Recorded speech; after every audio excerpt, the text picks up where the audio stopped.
Yeah, I didn't really think of anything for like secret time this week that I would be like, oh, I'm gonna fucking do this because I want it to be funny. I don't want it to be just fucking a bitch session. Whatever it is that ends up being secret time, I want it to be like at least something that's like at least kind of funny. The last 2 weeks, at least, if not the last three, were like actually kind of had some comedic value to them. And this week they don't. So or this week I couldn't. I guess I could think of something, a couple things, but well, the one that I want to do, um, I'm not going to do this week, and then the other one, I want to save for the live show. So here we go on that live video, and it's Friday night. Welcome to Adulting with Donnie. If this fucking there we go.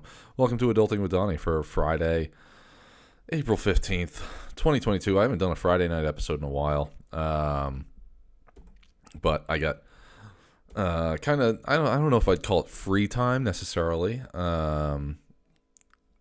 Here's the deal. Rose not home right now, but she's on her way. She'll be here in like 5 minutes or less.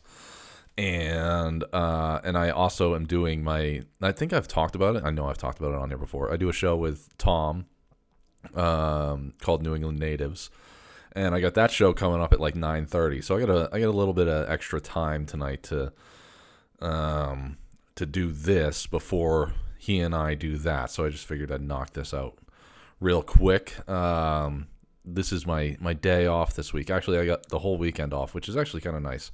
I almost never. So the way that my work works is that I have a rotating day off, right? So if you think of like your work week starts on Monday, but maybe that's not the like first day of your pay period. Like I think that most people have like a first day of the pay period, and it's not usually a Monday. Like maybe the first day of the new pay period is Sunday, or it's Saturday, or it's fucking Wednesday, or something like that. Well, the first day of my pay period is Saturday. So Saturday is the actual start of the week for the post office, right? Okay, I'm gonna try and dumb this down as far as I can, so that it's understandable. So, I get every Sunday off, and I have a rotating day off.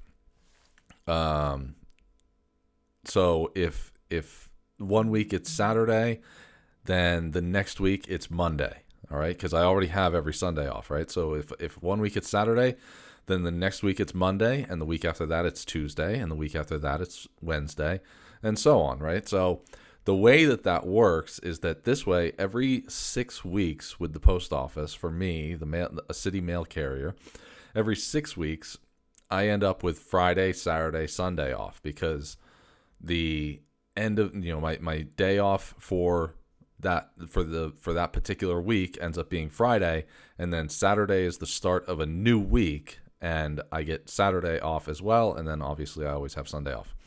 So every 6 weeks I get a 3-day weekend, which is it's awesome. It's cool, and it also kind of sucks. If you're a person like me who's kind of an overtime whore, I want all the overtime.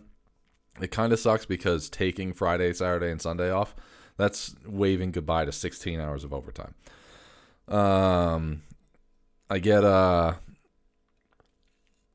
I usually get about 8 or 10 hours of overtime throughout the rest of the week. The other 4 or 5 days out of the week, I get, anywhere from 8 to 10 hours. But it does suck to lose out on that other 8 to 10 hours on those 2 particular days. But at the same time, I get a whole 3-day weekend. And I've been a full-time carrier. I've worked for the post office for 9 years now, right? I just crossed 9 years last week. And but I've only been officially full-time since 2016, so coming up on like 6 years now. I've been officially full-time with the post office, and in the last 6 years I've probably gotten that 3-day weekend maybe 5 or 6 times. I rarely ever, even if I wanted it, I didn't get it because I'd get forced in to work it, or I would volunteer to come in. Like, I didn't mind going into work. I definitely, before pre-Roe, I definitely didn't mind going in. Present day with Roe, I don't mind going in on Friday because it's usually, with the exception of like a day like today, I'll get to my day today, with the exception of a day like today, I usually end up being like, well, what am I doing with my day off that I'm not working? Like, what could I, do? Is there anything really that important that I needed to do that instead I took, didn't go to work? And usually that's not the case.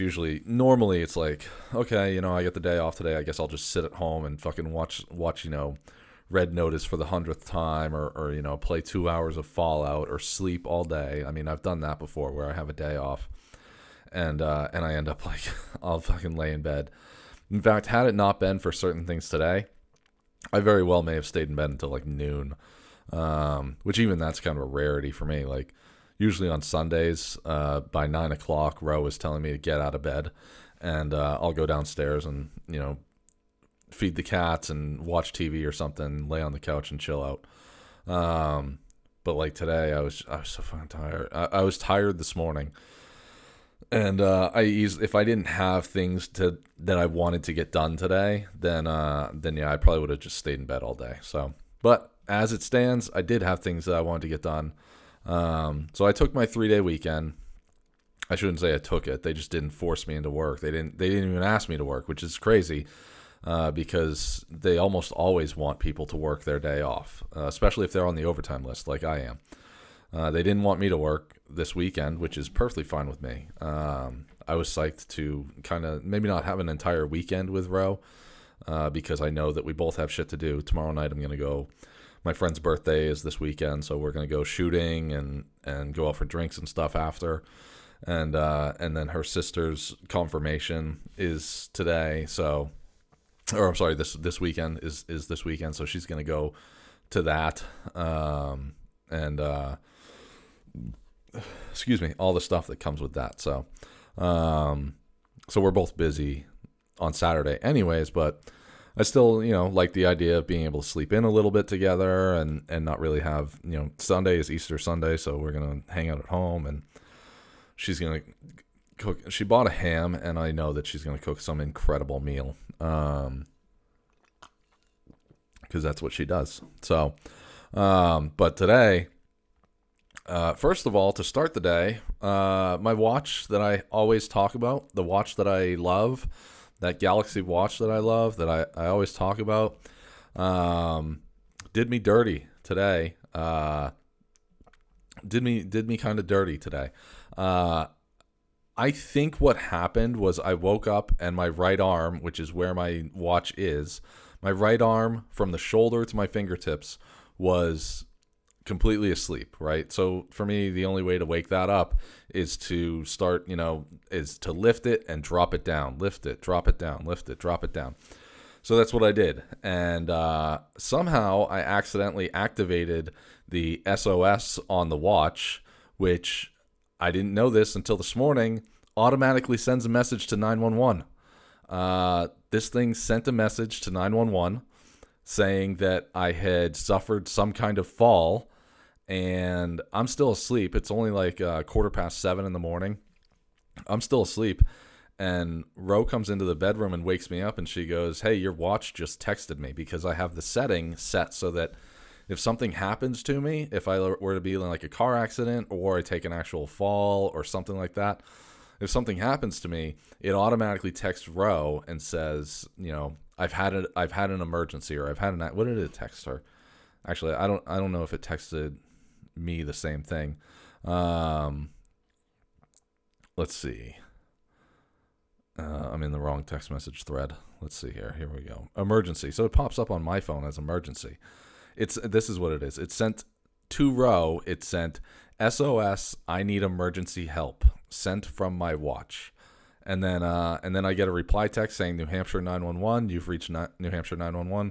Please make a voice call now, if possible. What is the exact location of the emergency? And then it sent the same message again 2 minutes later. I have not replied to any of this. It sent the message again 2 minutes later.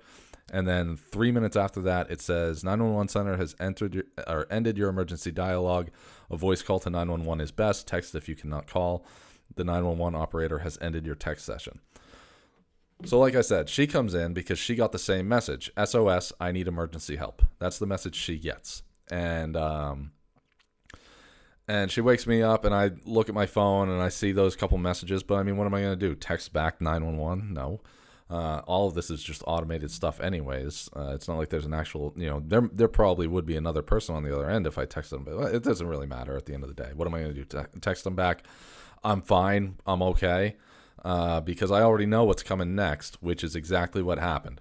About 10 or 15 minutes later, I hear voices downstairs because I thought that Ro had turned the TV on and started watching the news or something, which I thought was odd because I thought, shouldn't she be leaving to go to work?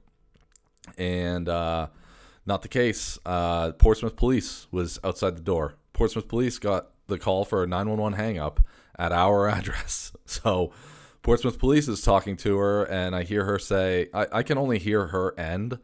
And I can hear her saying, no, everything's fine. His watch, something happened. And I genuinely think that's what happened. My arm was asleep, and I just kept slamming my arm down on the bed, trying to wake my arm up. And that's what set off my watch.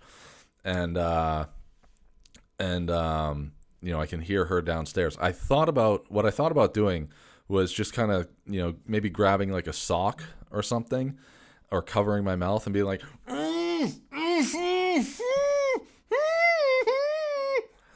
and make people think that I'm in distress or something. I'm just tied up upstairs in bed. I figured Ro probably wouldn't get as much fun out of that as I would. That would have given me a good laugh. I told Ro about that later, and she was like, yeah, if you did that, then I probably would have told them to take you away. I would have told them, yep, no, you know what, you're right, there is a problem, and he needs to go. So that was an interesting way to start the day anyways, and but whatever, it was all fine. She just, she told them, yeah, everything's okay. She showed them her phone saying, yeah, I got the same message, he's fine, his watch just set it off somehow. So that was that, and that was how the day started. It got better from then on, basically. I ended up sleeping until like 9:30, and then I had a flight today, which was awesome. I mean, I haven't flown since December 15th. So what's that? January 15th, February, March, April. 4 months. It's been 4 months since the last time that I flew. It definitely felt really good to get back up in an airplane. I haven't been in an air, like I said, December 15th. That's the last time I flew an airplane. And back then, that was what sucked, was that Veterans Day 2021, I did my first solo. I flew by myself. I did 2 landings by myself. It was great. Then I go back in December of 2021, and I fly solo again. Just in the airplane by myself, which is one of the coolest things in the world, to just be in control of your own airplane. There's no, my instructors, I have been very fortunate. I've had 3. I'm on my 3rd instructor now. I've been very fortunate. They've all been super cool. I would definitely sit down, have beers with them, smoke cigars with them, fucking, go shoot guns with them, do whatever. They're all 3 of them have been super cool people. But it flying by yourself is just something that, when you're in control and basically the instructor and the business and all that stuff is putting their faith in you, that what you're doing and you can do it by yourself. It's just a really cool thing. Problem is that I haven't flown by myself in 4 months, and really it was A, I don't think that they would have allowed it, and B, I wouldn't have felt especially comfortable going up by myself today after so long. But I went up. I got my new instructor because my second instructor, he left to go fly with another company.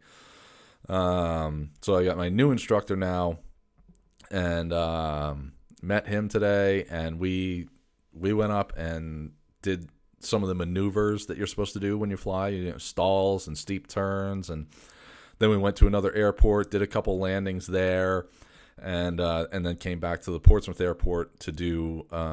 We were gonna do a couple landings there, but the wind was just so fucking bad, and we didn't even attempt a first landing and then be like, okay, let's call it. It was when they told us what the wind was. the instructor was like, no, we're done. We're going to do a full stop landing. So, but it all went really well. And he had said, you're not flying like someone who hasn't flown in 4 months. You are definitely doing better than a lot of the people who, I've seen people who take a month or two off, and you're doing better than those people. So, but I also, I did a lot of chair flying in the last 2 or 3 months, especially after I broke my ankle. I did a lot of like mental, okay, what do I need to do when I fly? What are the steps that I need to take? A lot of it is a lot of it's written down so that you can do it, so that I can kind of mentally be like, all right, I already know that, I have this sheet that I can run through and look at, and I, can read all that stuff. So it was good. We did 2 or 3 landings at this small airport, and on the last landing attempt, the wind there was even pretty bad. And on the last landing attempt, we got like 30 feet, maybe 40 feet off the ground when we were about to land, and this gust of wind just took the plane off to the right, and or off to the left rather, pulled us off to the left really hard, and I aborted the landing. I was like, nope, I'm not fucking, no, absolutely not. Apply full power and let's get the fuck out of here. And we were going to go back to Portsmouth to do more landings there, but when we were about 5 miles away from Portsmouth, they told us the winds. And those planes are just so goddamn small and light. Like, you can land, a big plane, even, not even a big plane, just like a bigger than the plane I fly in. I mean, when you talk about a big plane, like a big plane can land in all sorts of crazy wind. But the planes that I fly in are just so small, and I mean, they're called light sport airplanes. So I think they weigh less than like 1,500 pounds or something like that. I know I could find it if I wanted to, which I don't want to right now. So, but yeah, that was cool. And then from there, I as soon as I left, me and Ro did a little video chat real quick and caught up with each other's day. Shut the shit for a minute while she used the bathroom, it was tons of fun. It's a new stage of our relationship. Excuse me. New stage of our relationship is video chatting while she's using the bathroom, which is fun. It's funny because it's funny to me, anyways, because it's the most comfortable in a relationship that I've ever been with another person. I've been alive for almost 40 years, and I've had 3, I guess technically 4 long-term relationships. Like, this is my 3rd or 4th one. Like, this is my 3rd one, really, but like, it's technically my 4th one. That there's one in there that's like there's a real gray area on whether you would consider it long term. I guess, what's the definition of a long term relationship, right? Is it 6 months? Is it a year? Is it 3 months? Is it what's the definition of a long term relationship? I have no idea. So that's why, anyways, that one of those relationships is kind of in a very gray area as far as I'm concerned. It was only like 9 months long. So, everything, the other 3 are all like, well over, or like out of the other 3, the shortest has been like 2 years. Which, the shortest has been 2 years. So I don't even remember where I was going with that. I guess it doesn't matter at the end of the day. Then from there, I go to Fremont. I got my motorcycle. I know that I talked about that last week, that I fucking had a problem with the battery and stuff. Today I went to Fremont, got the motorcycle. What a nerve-wracking experience. Like, putting my motorcycle, it's weird because it really shouldn't be any more like stressful than towing it in a trailer. I have never put my motorcycle in the back of my pickup truck, and usually when I tow it anywhere, I put it in my father's trailer. My father has a 10-foot aluminum trailer. I'll put it in this trailer and tie it down, and it's very safe and secure in there, and I'm using ratchet straps and it's not moving around or anything, and everything goes fine. And I don't really know why, but using my pickup truck has a 6-foot bed, and using that, is way more nerve-wracking for some reason. First of all, the rear tire just barely, like if you think about the end of the bed of the truck, and then there's the tailgate, right? The tailgate laid down all the way. The tire just barely extends. The rear tire just barely extends onto the just is barely onto the tailgate of the truck. So that was a little nerve-wracking, just and then on top of that, now this motorcycle, it's a fucking Harley Davidson Electroglide Classic. I mean, it's not a small motorcycle, and it's in the back of my Toyota Tacoma, which is a small truck, and it's whatever, 2.5, 3 feet off the ground, and there's nothing bracing it. Like if the ratchet straps fail, this thing is falling out of the back. And, I'm driving down the highway just thinking like, if this fucking motorcycle falls out of the back at 60 miles an hour, it's going to go tumbling down the highway. And who knows, if someone comes crashing into it, I know that I'm going to be I'm going to be the one on the hook for that bill if someone comes crashing into it.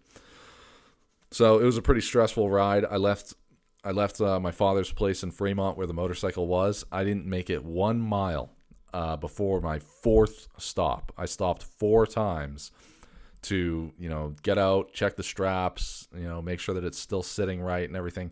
The other problem was that the rear tire was pretty much almost entirely flat. The rear tire was, had almost no air in it. And I couldn't find, I searched around. My dad's not the most organized person in the world. And if he told you different, he'd be lying. I'm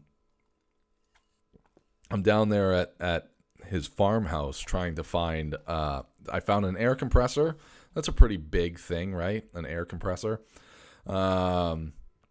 I found that. That was pretty easy to find. But then I need an air hose to go with it, and I need an air chuck. All right, the chuck is the little thing that you stick in the air hose, and that's how you fill up tires, right?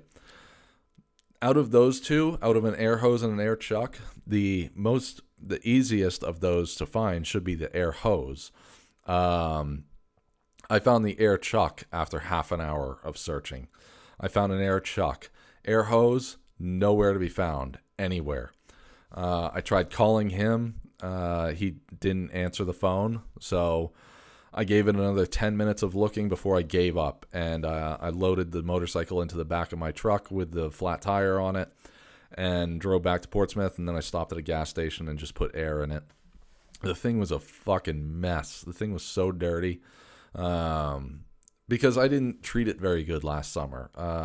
By any means, I did not treat it very good. I know that I talked about it last week, but last summer I didn't realize that I could keep my truck and my motorcycle here in the complex that we live.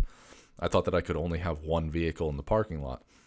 That was on me because over the winter I had brought in that trailer that I just talked about.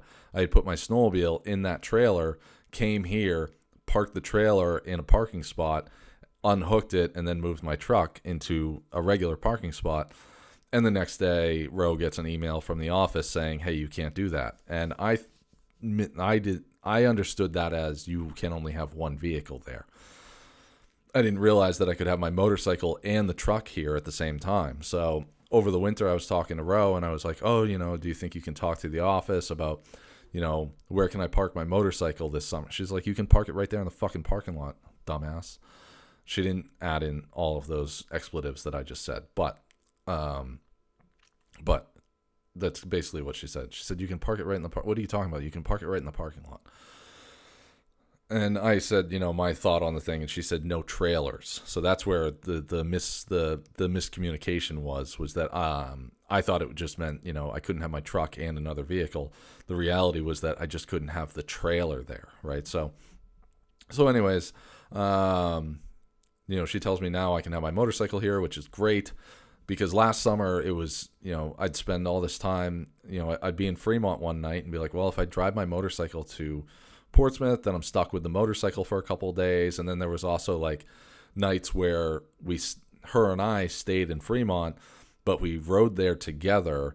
So, if she's bringing like a bag or, some sort of big bag or something like that, I don't want her to carry that on the motorcycle, so it was just easier to use my truck pretty much all summer last summer. I barely rode the motorcycle last year. I think that I rode the motorcycle like probably less than 300 miles, which for me is really low. I usually put on, 2, 3, 4,000 miles a season.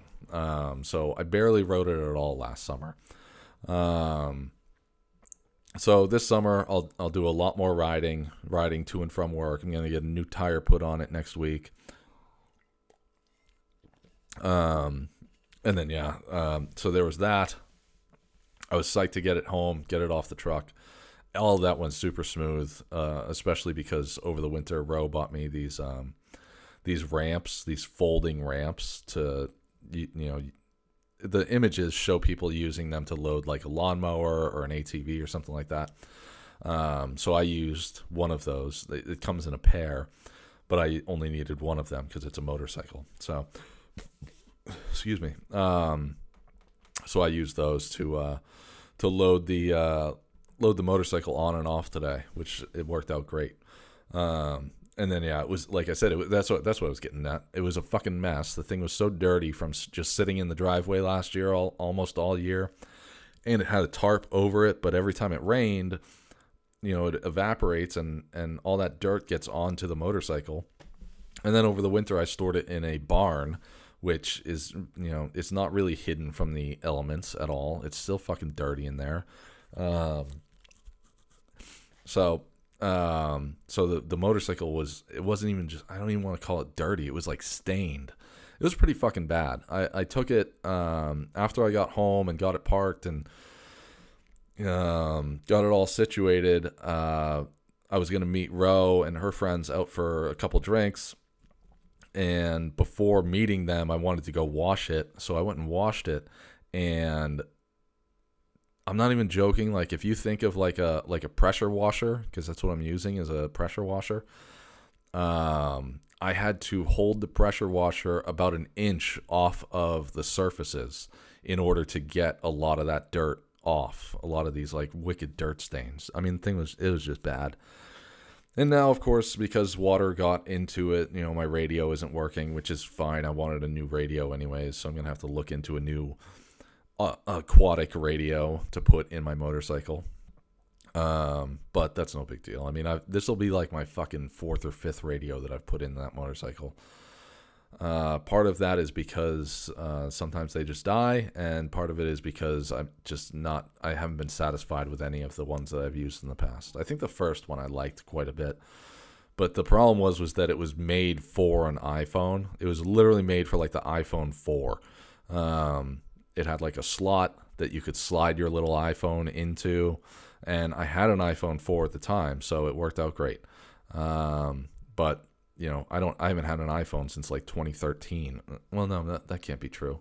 Like 2015 or 16 was the last time I had an iPhone.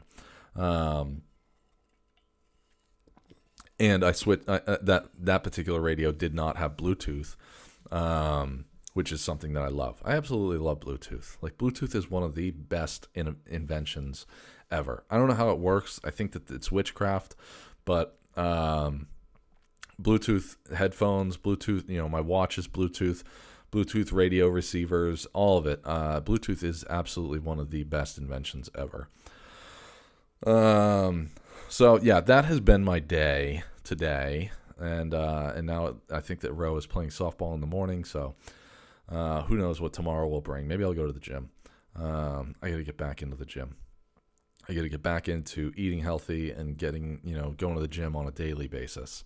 Only went once this past week, and then next week maybe I'll go 3 times, and then maybe the week after that I'll get back into the daily, everyday thing. It would be nice. I can tell you that my ankle feels a lot better than it has. Granted, I didn't do a lot of walking today. I barely covered 7,000 steps today. I'm not even sure if it was that many,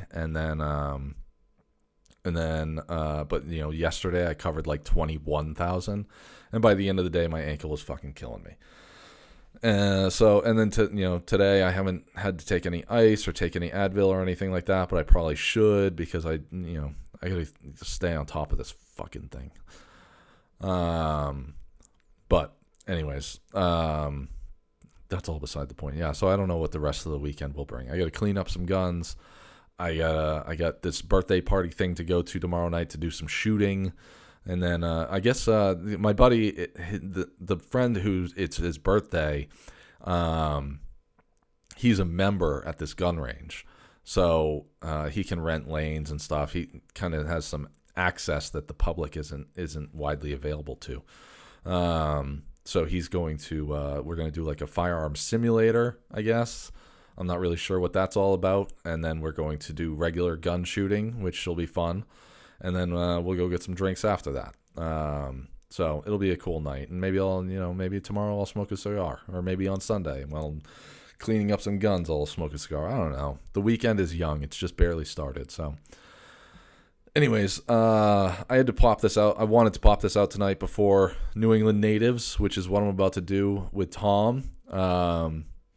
For anyone who may have watched the live video, you're welcome to switch over to New England Natives and check that out. Joe from the Bridge said, "Hey man, do you still plan on getting your hunting license / learning to hunt?" I would love to. I would love to. That's the best way to answer that, is that I would love to. I don't know when I'll be able to. I don't know when that'll happen. I know that I've gone to the online thing 2 or 3 times, and I've just about finished it every time that I do it. The problem is that I look at, because, unfortunately, like I did, I did my boating license online, and the boating license online and the hunting license online work very much the same, where, it's like this little fucking slideshow. You just go through it, blah, blah, blah, knock these things out. The difference is that with the boating license, you do have to take an in-person test when you're done. You just go and show them, like, look, I completed the thing, and then they give you this test to take. But it's easy because you can, they're like, okay, we're open from 8 to 4 these days, and just come in and take the test, and you're done.